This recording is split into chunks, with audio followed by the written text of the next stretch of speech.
Yo YouTube, what's going on? It's your boy Salvation. We are back with another video, guys. The first official tips video on Black Ops Cold War of the year. I could not be more excited. We're about 24 hours, just under 24 hours since Black Ops Cold War's release. I did a little stream last night, played the game quite a bit, working on some videos today, so it's been a blast. But today we're talking about the first edition of pro player classes in Black Ops Cold War. What I've been pretty surprised about is how quick the meta has already been forming for what guns are the best. It looks like we got the MP5 and the FFAR as the best SMG and AR respectively. Of course, that could end up changing a little bit over the next week or two as guys get more comfortable with the game and experiment with a few more attachments. But at the end of the day, I'll make an updated video if that's the case. But for now, we got some pretty fire classes to get into. So without further ado, let's get into it. Let's go. So there are a few variations here depending on whether or not you're running Gunfighter as the wild card. If you're gonna have 5 attachments or 8 attachments, it seems like right now the meta has been 8 attachments. We're gonna have to see how that matures over time, whether or not that actually stays true. So I'll be showing versions of both with 5 attachments and 8 attachments with what the pros have been using so far. So the first gun here,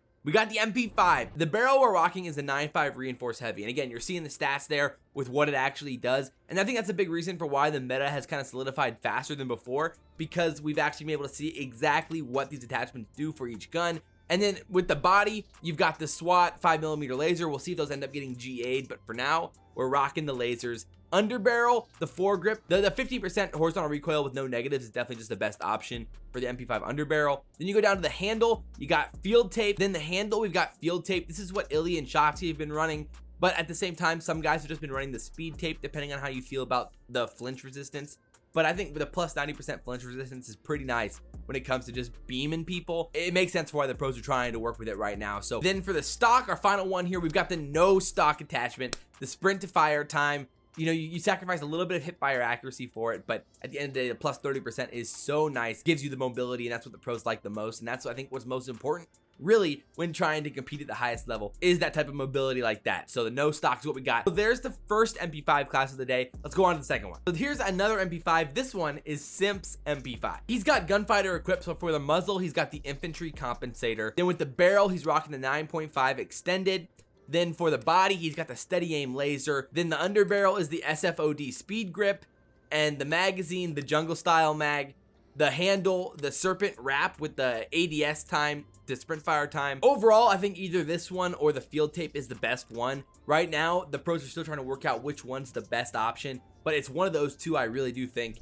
And I think personally, I might prefer the serpent wrap just a little bit with a little bit faster ADS time, but it's really close depending on how you want to use it. So at this point, both options are definitely really good. So then for the stock, Simp is rocking the Raider stock versus what Shotzzy was rocking, the no stock. That's definitely a debate right now as well, depending on what stock you want to use.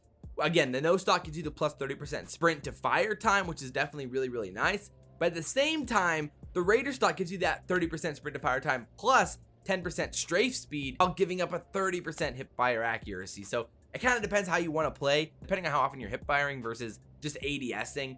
I think I might prefer the Raider stock at this point, but it's definitely really close, and I don't think you can really go wrong either way. So when it comes to the FAR, there's a lot more variability with how the setups work. I think the meta is going to definitely iron itself out, but I do think that this is going to play a little bit more like the M4 earlier on in Modern Warfare when it comes to there being a handful of different classes depending on how you want to play the game. If you're a slower main AR, then you're going to have a different setup than a fast-paced flex player who's trying to push the hill a little bit more, push a little bit more pace on the map. Probably going to be some different classes. So with that said, let's get into a few versions of what this could look like with a 5 attachment setup and with an 8 attachment setup. Let's get into it. So the first one is Scump's FFAR setup he's using. He's got the mill stop reflex. The muzzle is the muzzle brake 5.56. The barrel is the ultralight. The body is the steady aim laser. The underbarrel is the foregrip. The magazine is the 34 round mag. Then the handles, the speed tape. The stock is the tactical stock. So he's got the first attachment on every single one of the categories. But this is probably one of the fastest setups you can have with this gun.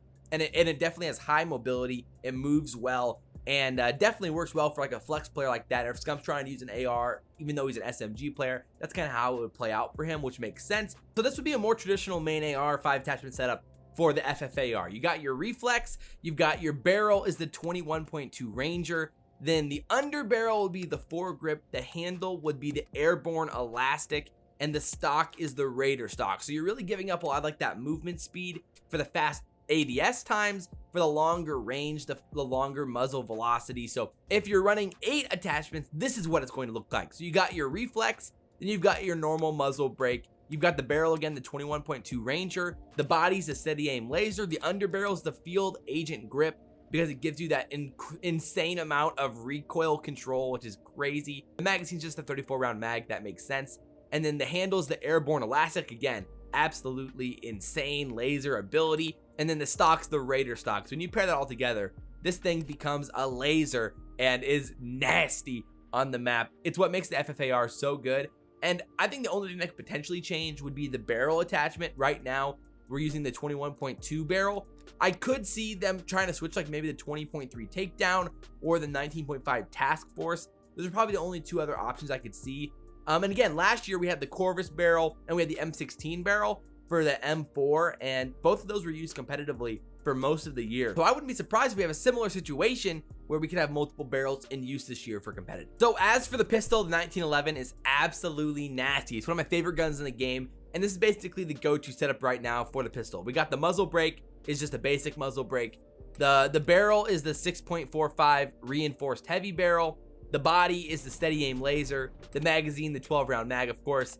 And the handle is the SARS jungle grip, making this thing a beast as well, dude. The 1911 is so much fun to use. It's an absolute blast. So when it comes to perks right now, it's pretty straightforward. You're either running tack mask or flak jacket for perk 1. Perk 2, if you're running a trophy system, you want to run gearhead. If you're not, you can run scavenger. It just depends on what wild card you end up using. Finally, of course, tactical stun grenades and flashes, the use here. Stun seems to be like the go-to right now. And then semtexes and frag grenades. Semtexes are generally used more in respawn, and in certain maps and S&D, you can also use frags and S&D. And then of course the trophy system as your field upgrade. So there you go. That is the pro loadouts at this point. It feels like it's a lot of consensus right now across all the pros for what's working well. So I hope you guys enjoyed this video. If you guys did, like, comment, subscribe, hit the notification bell, smash the notification bell, because YouTube's a little bit weird with notification and you don't want to miss a video. But as always, guys, I really do appreciate it. The gaming channel is popping. I'll be posting a lot of gameplays there, game battles, and a lot of other gameplay, as well as community gameplays with you guys. So check that out. The link is down in the description. But as always, guys, I'm your boy, Abezy, and we will see you next time. I'm out.